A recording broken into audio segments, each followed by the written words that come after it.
pense qu'on avait tous l'espoir qu'il y aurait un peu moins de monde pour qu'on ait moins le trac. Mais enfin, c'est raté. Peut-être que c'est le sujet qui vous a attiré. Cette année, le sujet, c'est singularité. Alors, singularité, c'est un sujet qui parle aux physiciens et astrophysiciens, mais c'est aussi un sujet qui a une importance dans le monde du vivant, parce qu'aujourd'hui, on va parler du monde du vivant et plus particulièrement de la forêt. En quoi la singularité, ça parle du monde du vivant? Alors, bien sûr, moi, je n'ai aucune compétence parce que je ne suis pas scientifique et je ne suis pas écrivain, je suis juste éditeur et donc mes idées valent ce qu'elles valent, mais je dirais que ce qui est fascinant dans la nature, c'est cette tension permanente entre les règles de la nature qui sont universelles et les individus, que ce soit un arbre seul ou une personne seule, qui sont en tension permanente, que cette tension, ce soit une tension simplement biologique ou même politique ou existentielle avec les autres individus, soit de la même espèce, soit des autres espèces. C'est aussi un sujet, la singularité, qui a un sens particulier en termes d'écriture, dont j'espère qu'on pourra parler un petit peu, parce qu'on a deux écrivains avec nous, que je vais vous présenter dans une minute. Une romancière qui a un background scientifique et un scientifique qui a une écriture poétique. Et donc, comment leur écriture, chacune singulière, s'adresse à des sujets universels.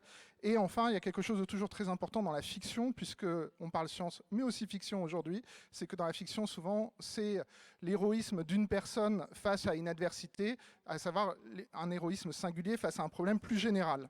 Ce n'est pas toujours le cas et on verra comment peut-être la nature est un modèle pour penser différemment le un contre tous, l'individu contre la collectivité. Le titre de cette table, c'est Le nom du monde est forêt. C'est un clin d'œil, mais c'est plus qu'un clin d'œil à un roman de 1972 de la romancière Ursula K. Le Guin, alors qui est un immense roman. Si vous ne l'avez pas lu, je vous recommande sa lecture. Et je vous indique que ce texte, tout comme tous les textes qu'on va citer aujourd'hui, sont disponibles dans la librairie des Utopiales, qui est à 300 pas d'ici et qui est la plus grande librairie d'imaginaire du monde pendant 5 jours. Et donc Le nom du monde des forêts, qui est un roman, qui est peut-être le roman le plus écologique en un sens de Ursula K. Le Guin, où une population forestière se retrouve en conflit avec une population militaire. On dit souvent que c'est un roman qui est le roman le plus direct et politique de Le Guin, parce que c'est le roman où elle manifeste ouvertement son opposition à la guerre du Vietnam, mais c'est un roman qui est beaucoup plus riche. C'est un roman que certains, quand je vous ai résumé comme ça de manière très brutale et lapidaire ce roman, certains vous ont dit ça me fait peut-être penser à un grand film, grand par la taille. Après, il appartient à chacun de savoir si c'est un grand film par les mérites artistiques. C'est Avatar, qui est explicitement une référence au nom du monde et forêt d'Ursula K. Le Guin. Donc aujourd'hui, on a deux invités pour parler avec nous singularité, forêt, écriture universelle. Nous avons avec nous Primi Mohamed, qui est une romancière, nouvelliste américaine, canadienne. Ça commence bien. Primi a gagné et été finaliste de tous les prix imaginables en langue anglaise, Locus, Hugo, Nebula, World Fantasy, World Sci-Fi. Elle est traduite par Marie Surgère aux éditions de La Talente. Et on va donc parler de ces romans et ces novellas. Et juste à ma gauche, il y a Francis Martin. Francis Martin est directeur de recherche émérite de l'INRAE et c'est un spécialiste de la forêt et des champignons. Et je vous recommande particulièrement 3 de ses ouvrages qui sont La forêt hyperconnectée aux éditions Salamandre, Arbre Monde chez Belin et Arbre secret de géant aussi aux éditions Salamandre. Je reviendrai dessus. C'est pour certains des textes complètement personnels, pour d'autres c'est des textes où il est en collaboration avec des artistes, dessinateurs ou photographes, mais on aura l'occasion d'en parler. Est-ce que j'ai dit des bêtises dans ces présentations? Francis, est-ce que je me suis trompé? Non, non, absolument pas. Bon, c'est bien. Absolument pas. C'est une première journée qui commence bien, voilà. Parce que la sortie de route arrive très tôt souvent. Voilà. Prémi, je ne me suis pas trompé en vous présentant comme une grande autrice canadienne qui a gagné tous les prix. Yeah, no, that everything is correct, but now I am embarrassed because every award? Non, tout est vrai, tout est correct, mais je suis un petit peu embarrassée quand même parce que quand vous dites tous les prix, bon, voilà, c'est une question. Alors, j'ai particulièrement été intéressé en préparant cette table ronde par votre texte qui s'appelle « Comme l'exigeait la forêt », en anglais « The Butcher of the Forest ». Et on va rentrer directement dans le sujet. Prémi, est-ce que vous avez peur de la forêt? Yes. Oui.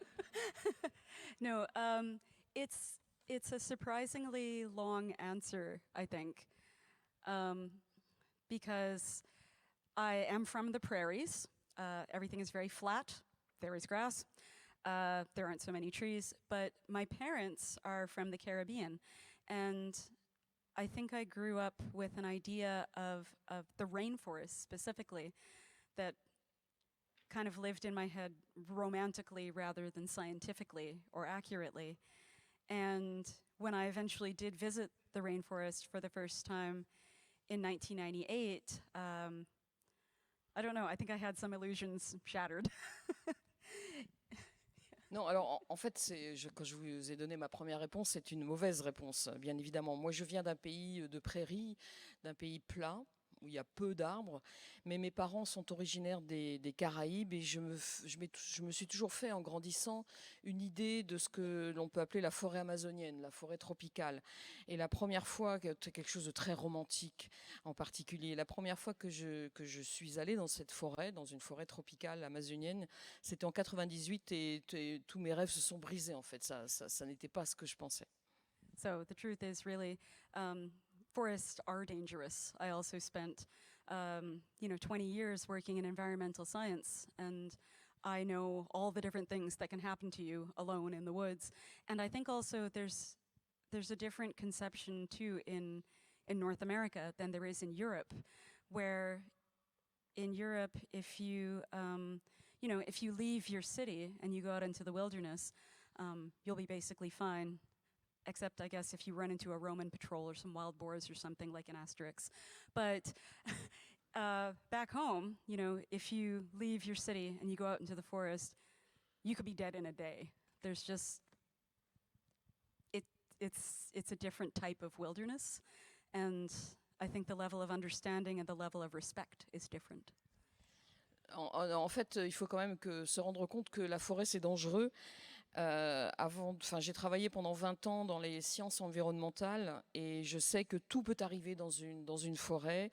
Et je crois aussi que la conception de la forêt entre les États-Unis, enfin l'Amérique du Nord et l'Europe est un petit peu différente. En Europe, si vous quittez la ville, que vous allez vous promener en forêt, en théorie, il vous arrive quand même pas grand-chose. Vous pouvez peut-être rencontrer un sanglier comme dans Astérix, mais bon, sinon, ça se passe plutôt bien. Alors que quand on est en Amérique, la mort peut vous attendre vraiment, vraiment au tournant. C'est des endroits qui peuvent être extrêmement sauvages.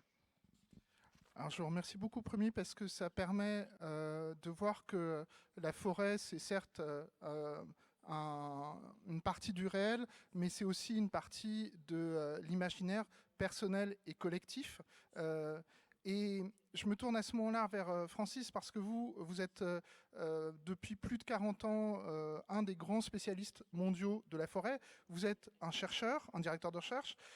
Quand on est chercheur, on doit d'une certaine façon s'abstraire de son imaginaire. Est-ce que qu'est-ce que vous avez...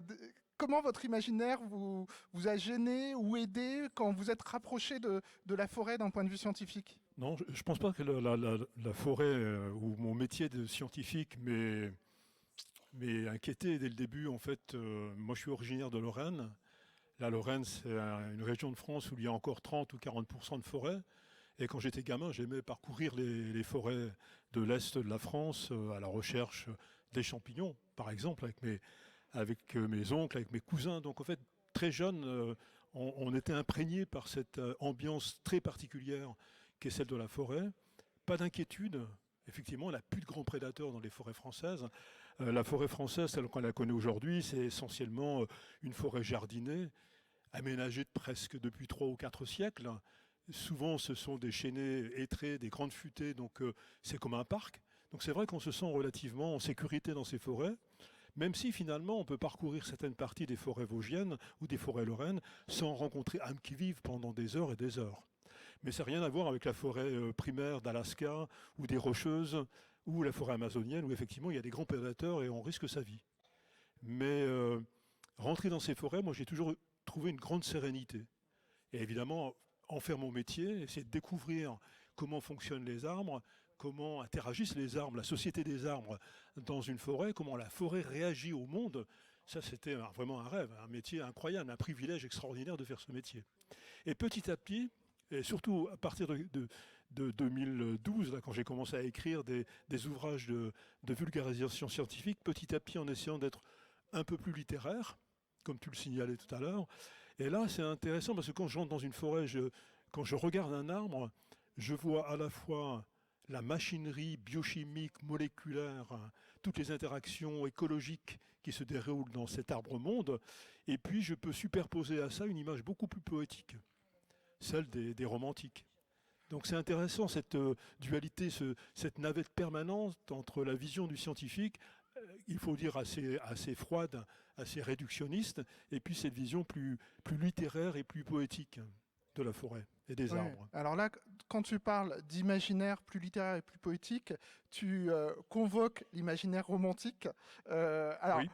Tu vas voir que dans l'œuvre de Prémy, c'est pas l'imaginaire romantique qui arrive, c'est un imaginaire. Alors peut-être l'imaginaire du romantisme noir, peut-être, mais je dirais, j'ai lu une fois que Prémy avait eu une période de passion pour la mythologie celtique. Est-ce que c'est cette passion pour la mythologie celtique et certains mythes de la forêt, est-ce que c'est quelque chose qu'on retrouve dans la novella qu'on a citée? Oh, that's very interesting. I wasn't sure if it was Celtic or something else. I'm very interested in mythology generally. And sometimes people do ask me, which myths are you drawing from, or which traditions are you pulling from for your stories? And the answer is I've kind of read so many of them that what I'm pulling out now is really more a pattern, I think. And I think this is exactly where sort of fiction meets science, is we are looking at an enormous amount of information. Sometimes it can seem chaotic or overwhelming, but in order to do our jobs, either as a novelist or as a scientist, we want to pull out patterns of things that connect to one another in an interesting way and put that down on the page. So myths, fairy tales, legends, they have a shape, and it's really the shape, I think, that I'm more interested in my stories, but that's a lot of the kind of reading that I do and that I put back into my books, trying to create patterns of my own. Some of that probably makes sense. Alors en fait, c'est une question intéressante, mais je ne suis pas sûre que ce soit véritablement la mythologie celtique en tant que telle. J'ai lu beaucoup de mythes, j'ai lu beaucoup de livres de mythologie. Alors quand on me pose la question, est-ce que c'est de quel mythe tirez-vous ce que vous écrivez, de quelle tradition, je dirais que j'en ai lu tellement que ça devient une sorte de schéma global. J'en tire une essence. Et c'est là que la fiction, je pense, rejoint un peu la science aussi. Il y a une grosse quantité d'informations que l'on trouve dans ces mythologies, mais on est à la frontière entre l'écrivain et le scientifique, et on essaye finalement de tirer un schéma de tout cela, et c'est ce que j'essaye de faire dans mes livres, où la légende, pour moi, c'est une mise en forme finalement des choses. Mais je lis beaucoup, donc voilà. Ça me fait penser justement ça sur... on parle de schéma, de forme, de pattern. Quand j'ai découvert tes textes, Francis, c'est des textes où, dans les introductions notamment, tu utilises un vocabulaire qui est relativement neutre, ce qui est très bien pour moi qui ne suis pas scientifique, qui n'a pas besoin de... lisez les livres de Francis qui sont extrêmement accessibles, y compris pour quelqu'un qui a un niveau scientifique de 5e. Je parle de moi, en fait. Mais justement, il y a un terme qui est important et ça résonne avec ce que dit Prémy. C'est parfois, tu parles de la congrégation des arbres. qu'est-ce que ça signifie la congrégation des arbres, justement? Une congrégation des arbres, c'est essayer de faire, de trouver l'image la plus juste, littéraire, pour décrire cette société des arbres. Les arbres, qui soient de la même espèce ou d'espèces différentes, quand ils sont dans une forêt, ils forment une société. C'est-à-dire qu'il y a des règles, de vivre ensemble, de reconnaissance, de coopération, mais aussi de compétition. Donc congrégation, ce sera un ensemble d'arbres qui se comportent de la même manière et qui regardent peut-être d'un être bienveillant les humains qui traversent cette forêt. Mais alors, j'attire quand même votre attention que vous avez devant vous deux visions qui, en fait, sur le fond, ont beaucoup de choses en commun, mais quand vous allez découvrir les textes, vous allez découvrir des expériences de lecture diamétralement opposées. D'un côté, vous allez avoir une expérience très apaisée de la forêt, et de l'autre côté, une expérience un peu terrifiante. Je vous ai posé tout à l'heure la question de est-ce que vous avez peur de la forêt, parce que en fait moi en lisant votre texte, je l'ai trouvé terrifiant, très réussi, mais très terrifiant quand l'héroïne est envoyée en forêt. J'ai trouvé ça, mais c'était fantastique, mais je n'avais pas été prévenu, on m'avait dit tu verras c'est un roman de fantasy, je ne savais pas que c'est un roman d'horreur extrêmement réussi, mais c'est bien terrifiant. D'où ça vous vient cette horreur de la forêt? Thank you. Yeah, as you point out, I actually didn't think I was writing a horror book. I thought I was writing, I guess, an adventure book where the reluctant hero has to go complete a quest. And I think that's very common. You know, you think of things like Lord of the Rings or whatever. But then I thought, well, what is the reason that she might be afraid of going into this place? And what is the reason that you would go even if you were afraid? And with the book being as anti-colonialist as I explicitly made it to be, there's a second set of questions too. And that leads back again to our ideas of forests and nature and where people belong and where we feel like we don't belong, and how we affect the landscape and how the landscape affects us. So it was really looking kind of at insiders versus outsiders.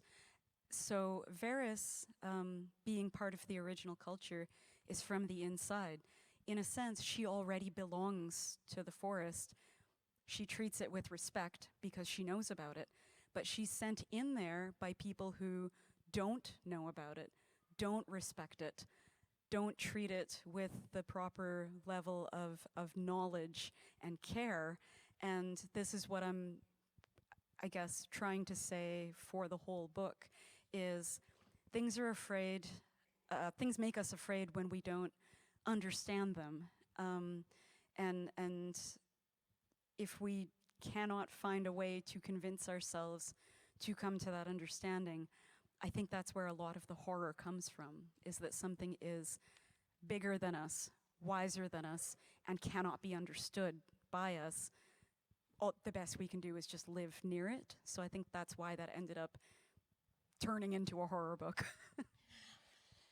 Alors, je ne suis pas sûre qu'à la base, j'avais envie d'écrire un livre d'horreur, en fait. Pas vraiment. J'étais plutôt partie sur un livre d'aventure avec un héros que l'on envoie faire une quête. Enfin, c'est un peu traditionnel, Lord of the Rings et tout ce genre de livres. Et pourquoi cette femme a peur, l'héroïne a peur, pourquoi elle a peur d'y aller?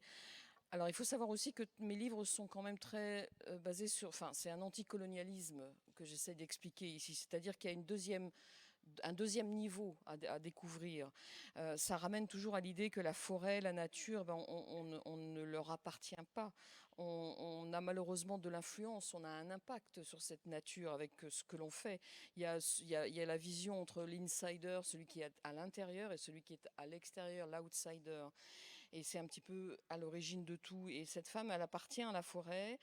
Mais malheureusement, elle y est envoyée par des gens qui ne la connaissent pas, qui ne la respectent pas, cette forêt. Et d'où le fait qu'elle se retrouve, en fait, elle a peur parce qu'elle ne comprend pas. Et on a peur des choses quand on ne les comprend pas.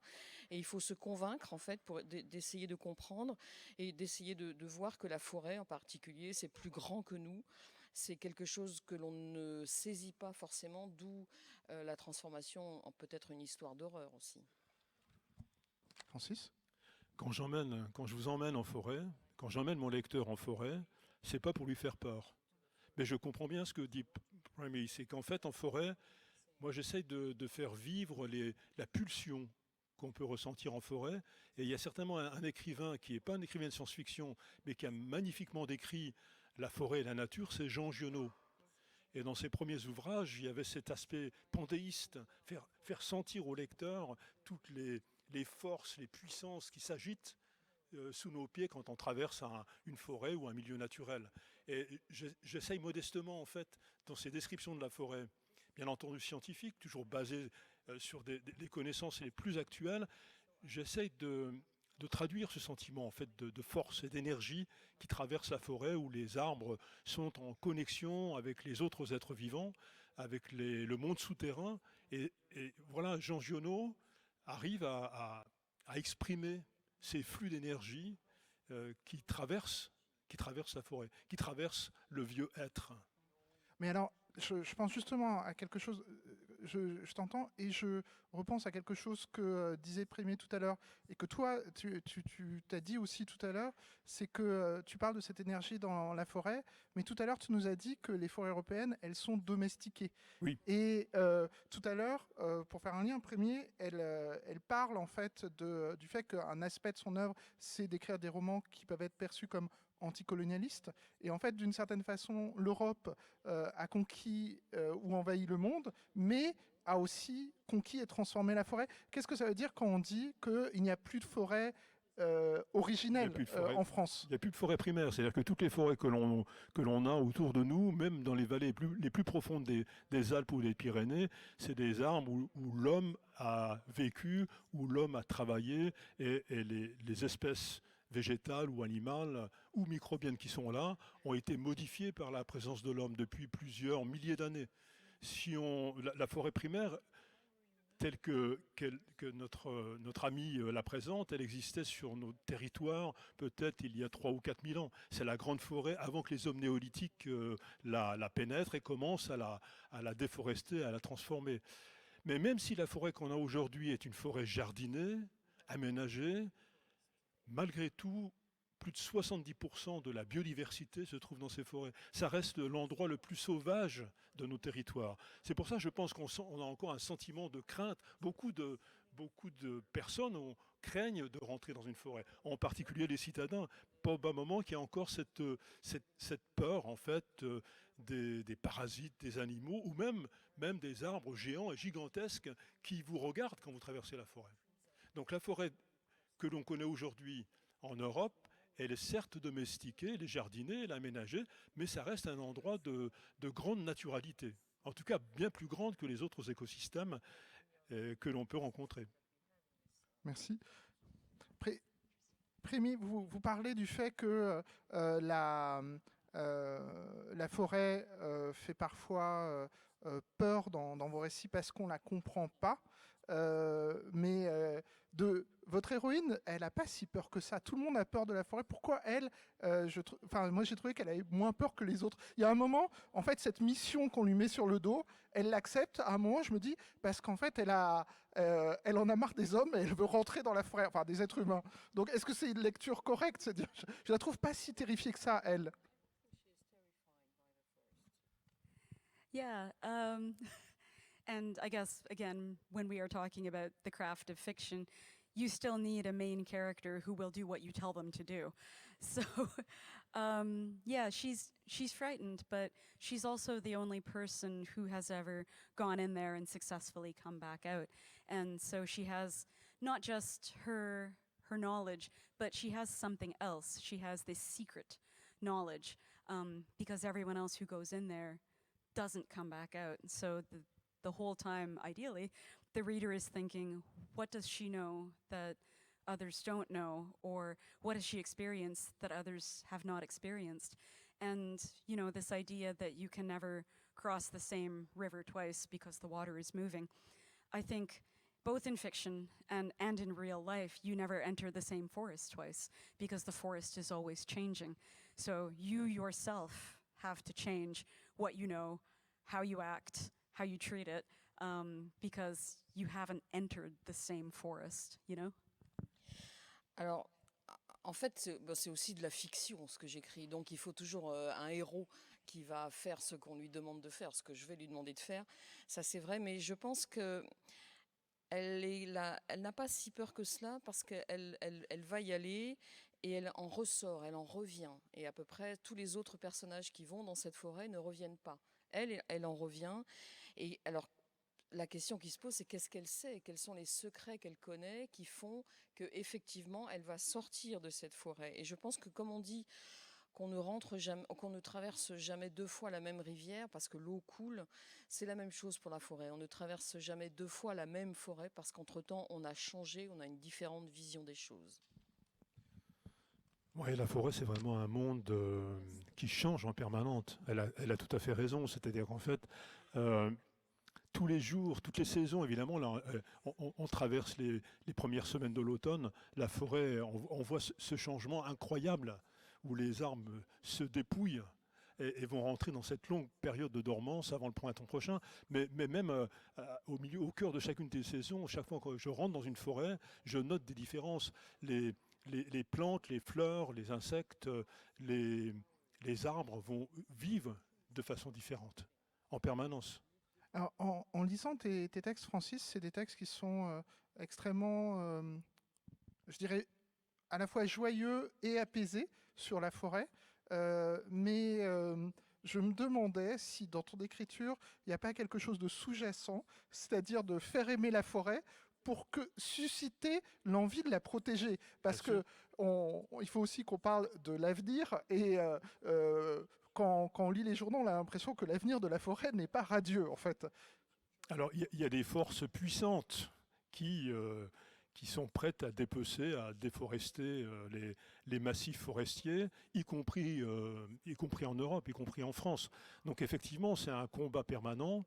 Alors, on l'a bien vu avec la loi du plomb, hein, qui en l'espace de quelques jours a détruit des efforts de plusieurs générations d'environnementalistes. Donc la forêt française, elle n'est pas en mauvais état.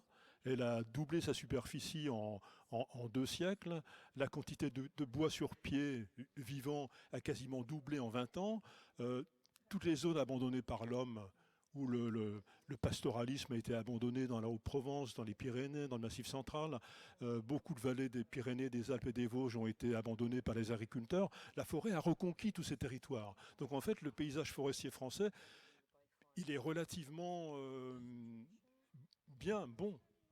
Même si certaines régions de France sont maltraitées. Mais on sent bien qu'il y a des exploitants forestiers qui aimeraient bien couper beaucoup plus de bois et tailler dans cette forêt. Donc il faut en permanence la faire découvrir, la faire aimer, parce que je suis convaincu que si on n'est pas capable de nommer une plante, de nommer un arbre, on lui prête aucun intérêt, et puis s'il disparaît, basta, c'est pas très grave. Donc oui, je fais un effort tout particulier pour décrire au plus près ce milieu extraordinaire qu'est la forêt, extrêmement riche, avec une écologie qu'on commence à découvrir, avec des milliers d'interactions entre les différents êtres vivants.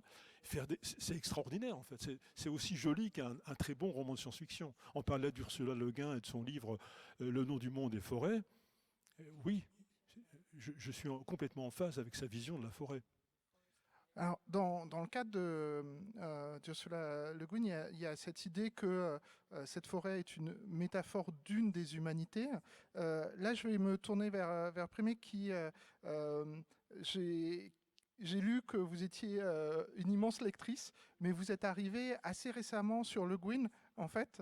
Est-ce que vous connaissez ce texte dont on parle depuis tout à l'heure, Le nom du monde des forêts? Et si vous ne le connaissez pas, vous avez le droit. Il n'y a jamais de lecture obligatoire, mais une cascade réalisée sans aucun préparatif, hein, quand même.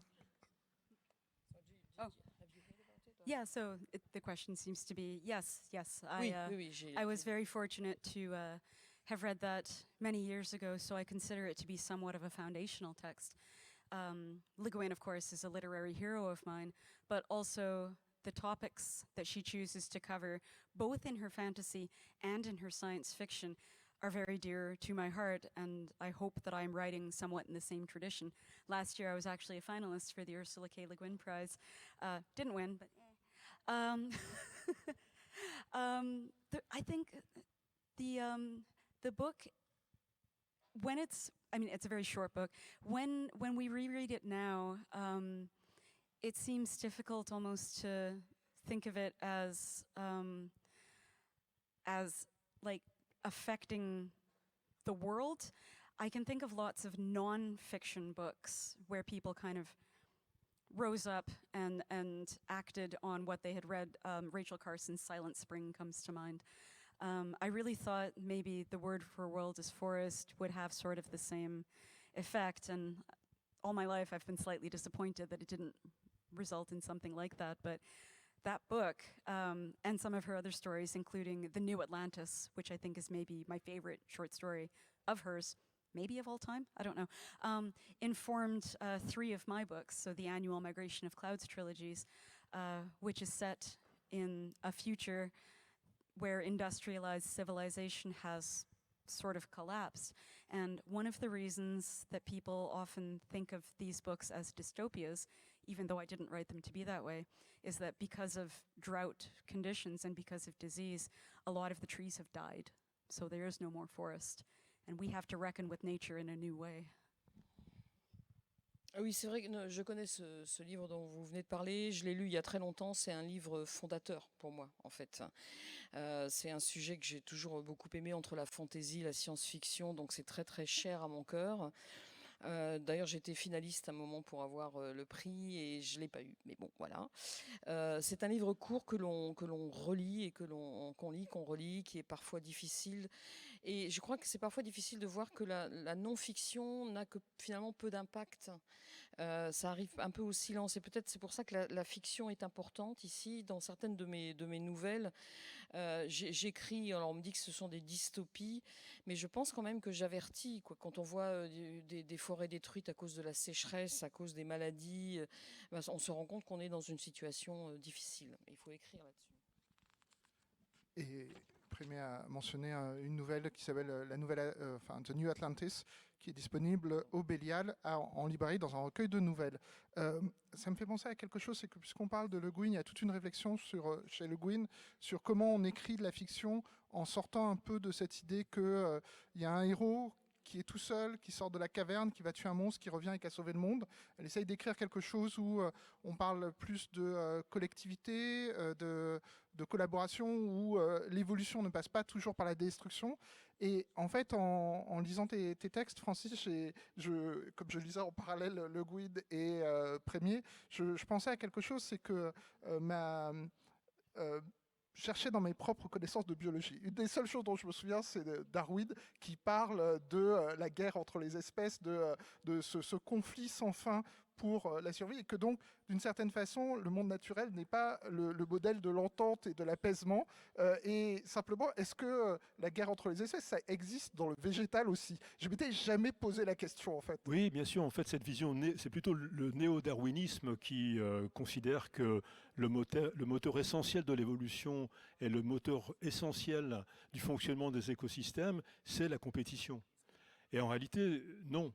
L'autre grand moteur de l'évolution de tous les écosystèmes, de tous les êtres vivants, et c'est une idée qui a émergé dans les années 60 avec une scientifique, Lynn Margulis, dont Cameron s'est beaucoup inspiré pour son film Avatar. L'idée forte qu'elle a exprimée, c'est qu'en fait, la coopération entre les êtres vivants est fondamentale dans l'évolution de la vie.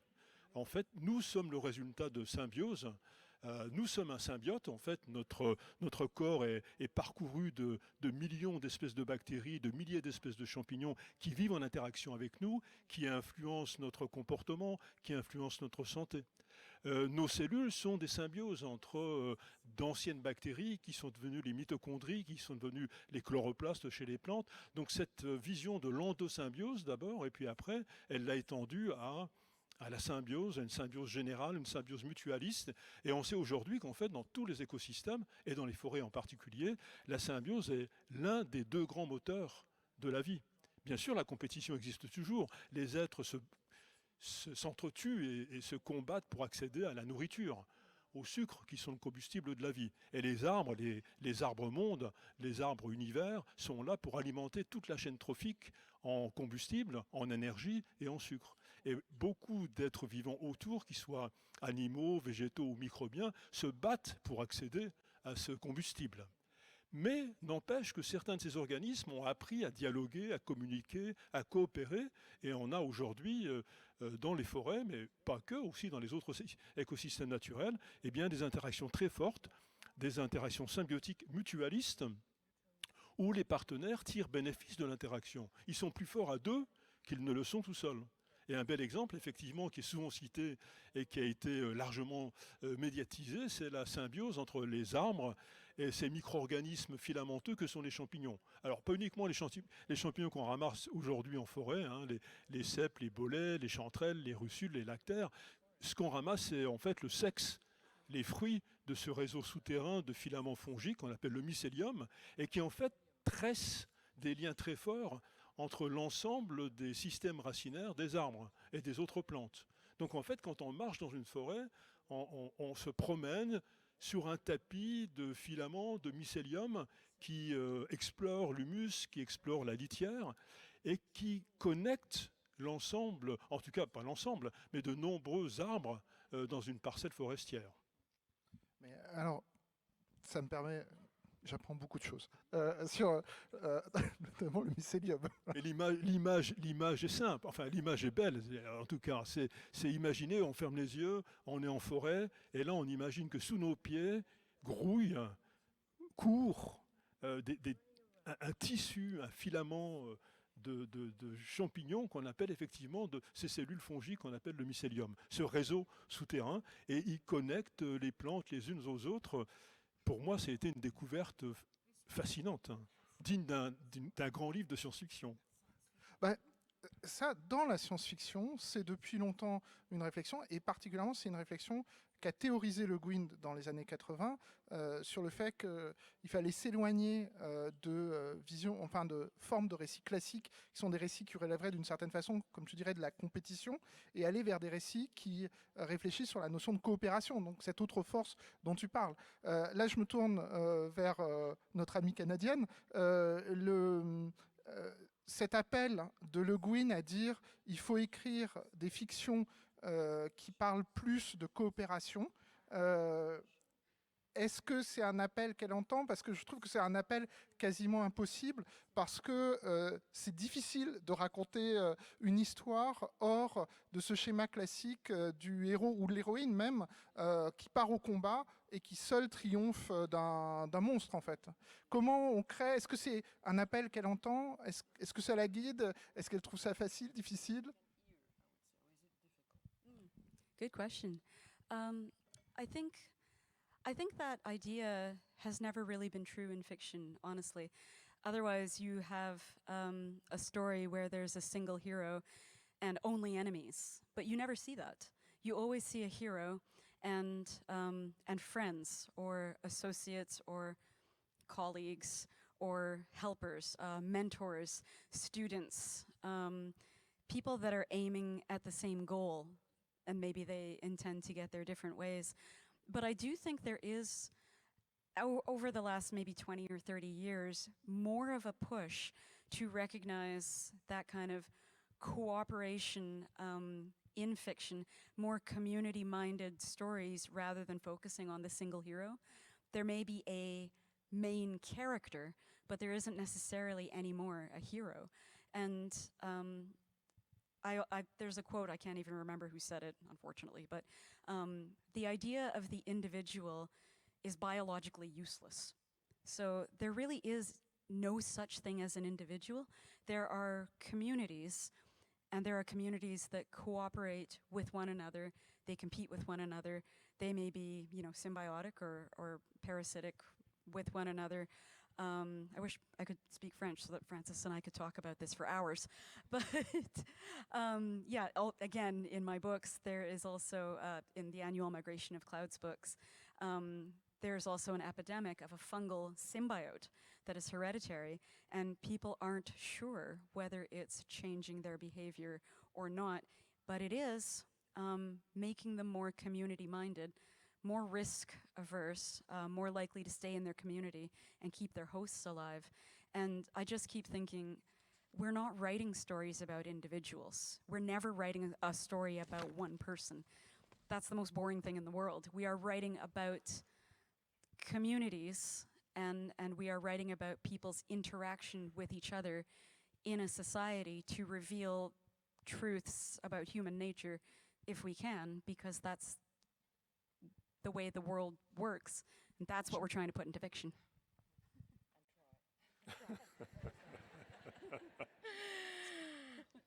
Oui, en fait, c'est vrai que ça, c'est des idées qui ne sont pas forcément écrites en fiction. Je pense qu'on avait autrefois cette idée du héros qui va aller se battre contre des ennemis, mais je pense que le héros, il a besoin d'amis, de soutien, de mentors, qui ont peut-être un même objectif et différentes façons d'atteindre cet objectif. Et je crois que depuis 20-30 ans maintenant, on a un peu évolué par rapport à ce héros versus les ennemis. On est plutôt sur une vision de la communauté. C'est un personnage plutôt qu'un héros. Et quelqu'un a dit, je ne me souviens plus qui, que l'idée de l'individu est biologiquement inutile. Un individu, ça ne veut plus rien dire. C'est une communauté qui doit coopérer, qui doit rentrer en symbiose. Alors, je pourrais en parler des heures avec vous, si je parlais français. Et il y a ces épidémies où les gens meurent, etc. Mais je pense que ce sont plutôt, une fois encore, c'est l'idée de la communauté qui doit interagir et qui doit communiquer pour pouvoir se battre et pour pouvoir réagir. Oui, il n'y a pas de doute, la forêt est une communauté. La forêt est un assemblage d'êtres vivants qui vivent en interaction. Mais là, par contre, le scientifique, il a une vision quand même qui ne va pas aussi loin que celle de Ursula Le Guin ou de Cameron dans Avatar. Il n'y a pas de volonté dans cette congrégation d'êtres vivants. Toute cette communauté d'êtres vivants, elle est là, mais c'est quand même encore les lois du hasard qui l'a fait fonctionner. Il ne faut pas imaginer que cette communauté, c'est une déité. Il faut faire, voilà, les scientifiques doivent faire attention à ça. Et cela dit, ça veut dire que nous, en tant qu'êtres humains, comme quand on prend comme modèle la nature, nous, on a la possibilité de voir que dans la nature, il y a cette force de la compétition, la force de la coopération. Quand on voit que la coopération fonctionne, on peut s'en inspirer. Et effectivement, nous, on s'exerce volontairement.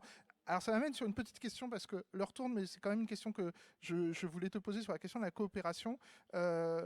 J'ai cité 3 de tes ouvrages, tu les as écrits les 3, mais il y en a 2 qui sont en coopération avec d'autres artistes, c'est-à-dire avec un dessinateur et avec un photographe.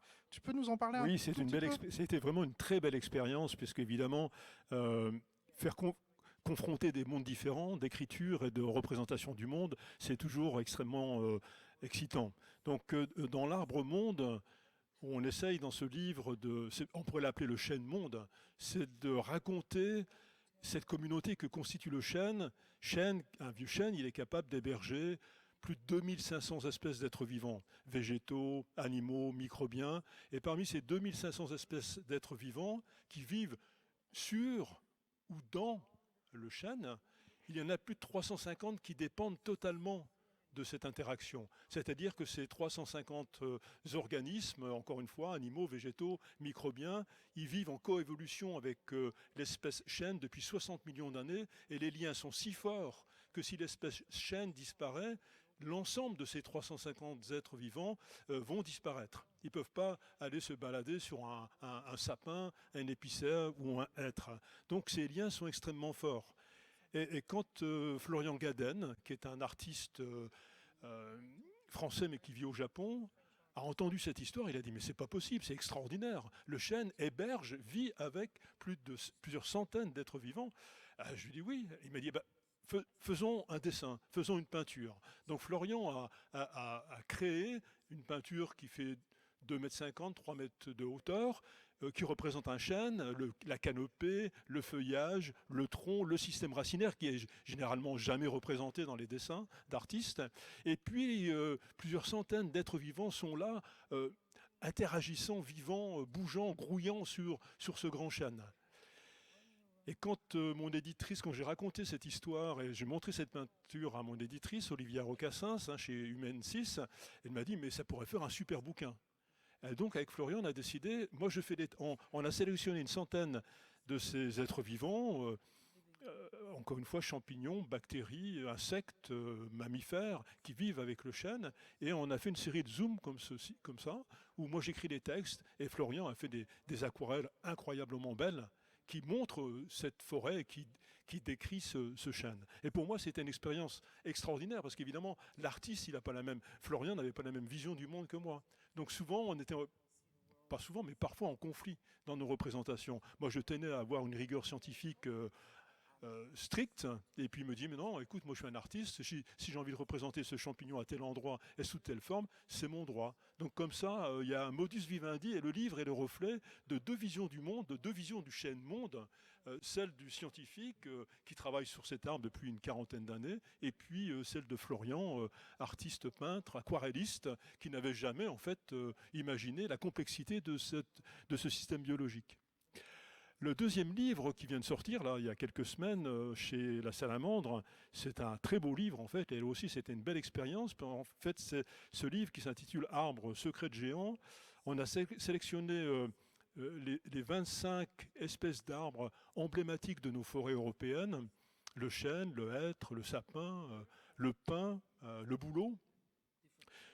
Moi, j'ai fait le texte racontant l'écologie, la biologie, l'ethnobotanique, les utilisages du bois de ces arbres. Et puis, un artiste photographe, Emmanuel Boitier, qui est bien connu parce que c'est lui qui photographie les arbres remarquables.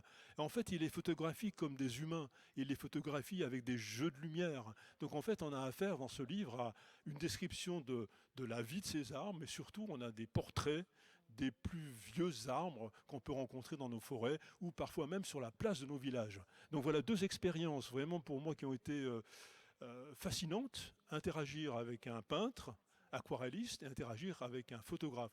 Et je trouve que c'est vraiment, là aussi il y a une symbiose, là aussi il y a une coopération. Mais alors, je vous recommande particulièrement. Alors, les trois livres sont fantastiques. Sincèrement, moi, ça a été une révélation, les photos.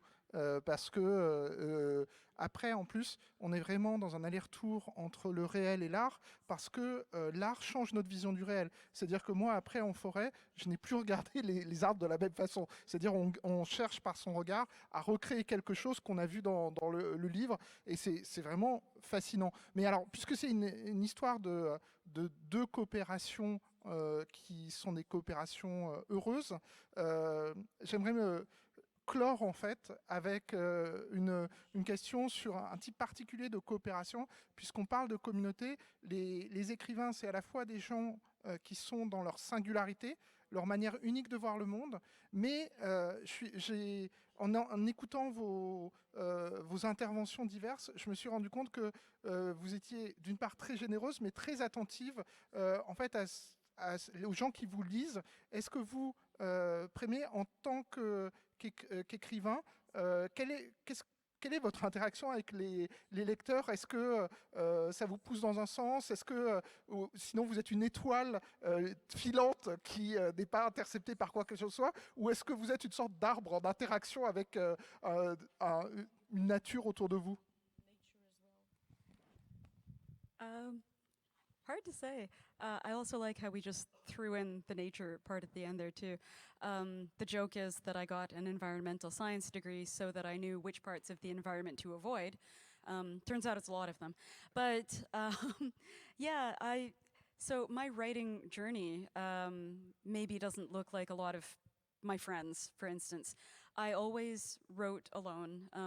I didn't know any other writers actually, and I wrote just as my hobby by myself.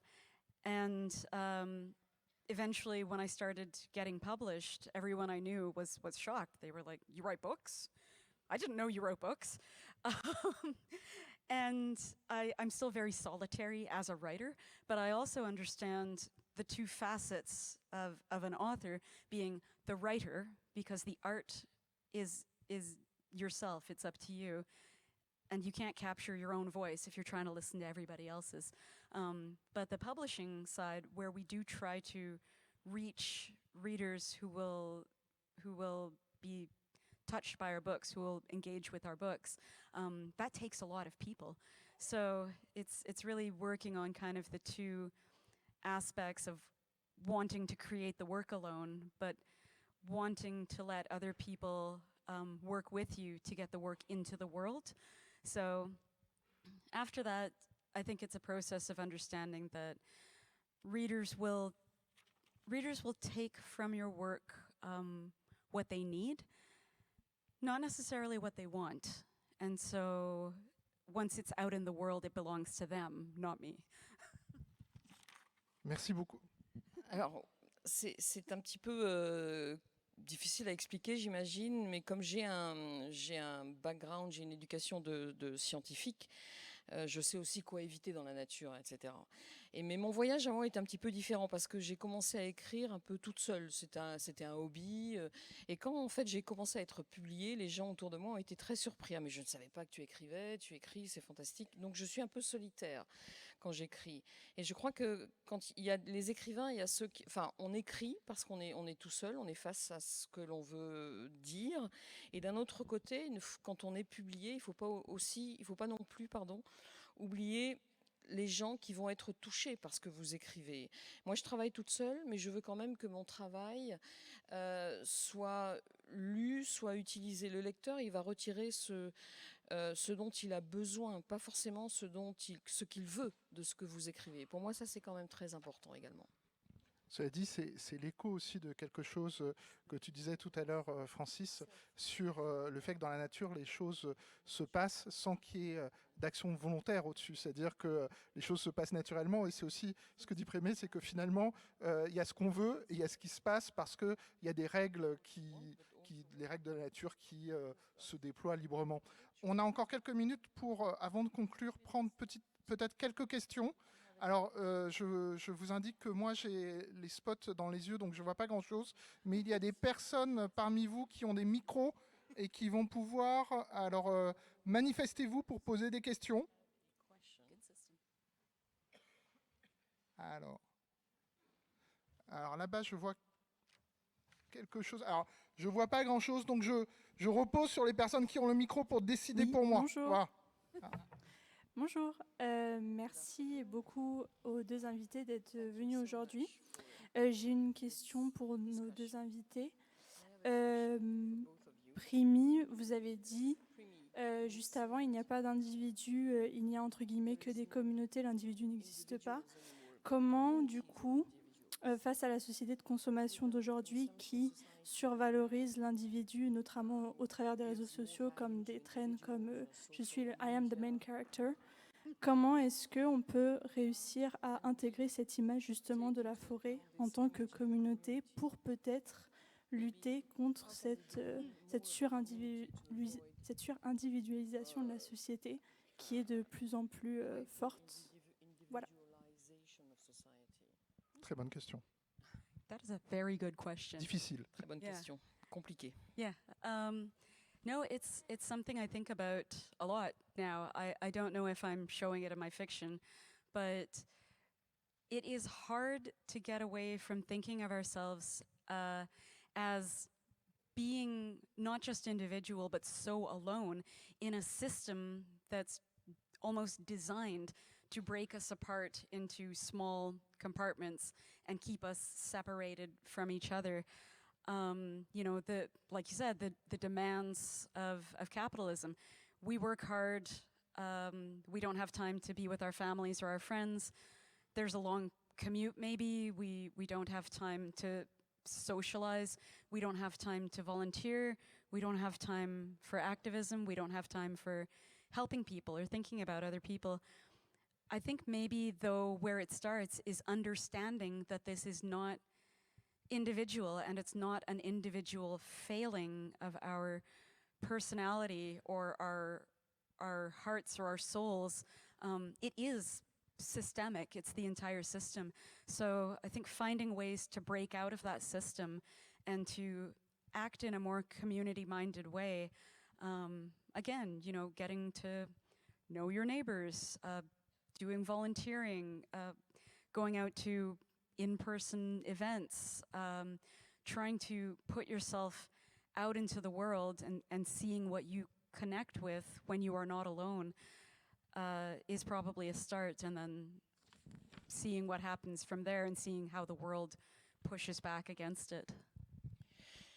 Effectivement, c'est quelque chose auquel je réfléchis beaucoup parce que c'est difficile de se voir ou de se penser comme étant tout seul dans un système, parce que le système a tendance à nous compartimenter, à nous mettre dans des petites boîtes, à nous séparer finalement les uns des autres.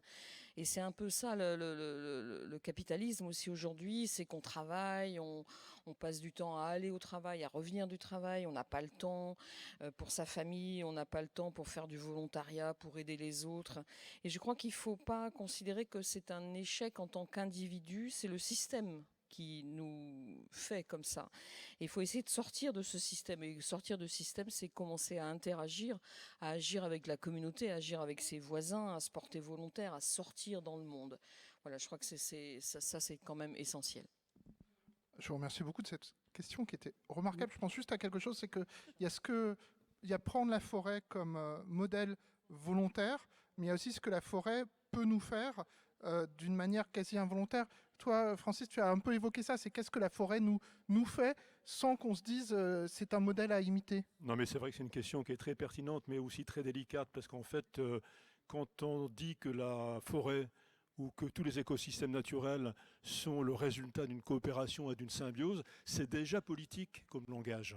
Donc quand on décrit ce milieu et qu'on montre que les systèmes naturels reposent certes sur la compétition, mais aussi beaucoup sur la coopération, évidemment qu'il faut en prendre exemple. Évidemment qu'il faut resserrer les liens au sein des communautés humaines. Évidemment qu'il faut travailler en symbiose. Mais dans le même temps, le scientifique, quand je décris ce type de système en tant que scientifique, je ne voudrais pas qu'on sombre dans l'anthropomorphisme et le sentimentalisme. Il y a bien des auteurs ces dernières années, ou bien des films, qui ont essayé de nous dire, regardez, nous humains, on est incapables de coopérer. Par contre, les arbres, ils travaillent ensemble. La maman arbre alimente ses enfants arbres. Et il y a un altruisme chez les arbres. C'est ce qui transparaît de cette vision anthropomorphique de la forêt. Non, il n'y a pas d'altruisme, il n'y a pas de volonté, il n'y a pas de plantes cognitives comme dans Avatar. Et voilà, il faut faire attention, il faut mettre une limite à un certain moment. Donc oui, inspirons-nous de la forêt. Mais la forêt n'est pas un être vivant, n'est pas un être sentient. On peut prendre encore peut-être une question. Et là, je ne peux pas donner la parole parce que vraiment, je ne vois pas grand-chose. Oui. Ah. Oui, je suis là, en face. Balcon. Oui, allez-y, je peux me lever allez-y. comme ça. Merci pour ces échanges. J'avais une question autour de la notion de résilience et de résilience des écosystèmes et de la forêt en particulier. Est-ce que c'est un milieu qui est peut-être plus résilient que d'autres milieux? Et ça amène une autre interrogation sur, quand on pense aux humains, on pense à faire des choses, on va avoir tendance à vouloir faire pour empêcher la crise climatique ou à faire, etc. Et faire consiste souvent en réalité à détruire. Et on a l'impression que si on ne fait pas, on échoue. Est-ce que cette idée du faire, elle se retrouve dans la résilience d'autres écosystèmes que les sociétés humaines, ou est-ce que c'est une autre manière de résister? Peut-être Francis plutôt.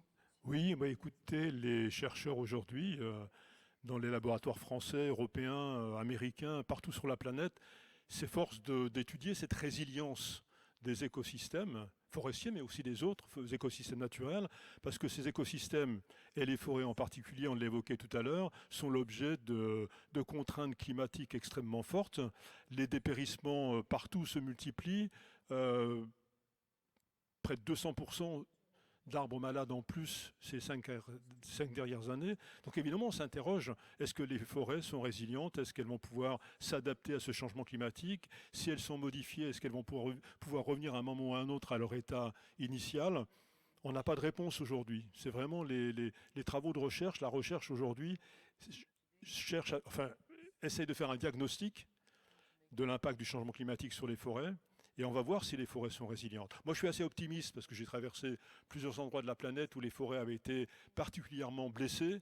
Et en 10, 15, 20 ans, la nature était revenue, la sauvagerie et les forêts complexes étaient de retour. Donc je pense que tant qu'on n'atteint pas un point limite, le fameux tilting point les forêts reviendront. Les forêts, nous survivrons.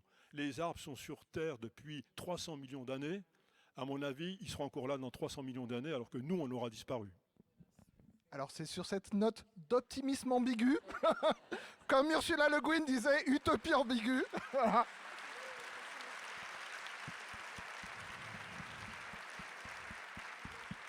Merci à Primi, merci à Francis, merci aussi à Odile pour l'interprétariat. C'est toujours très difficile. Merci beaucoup. Notre autrice et notre auteur sont ici. Leurs ouvrages sont dans la plus belle librairie du monde. Je vous remercie beaucoup de votre attention et je vous souhaite de très belles utopiales.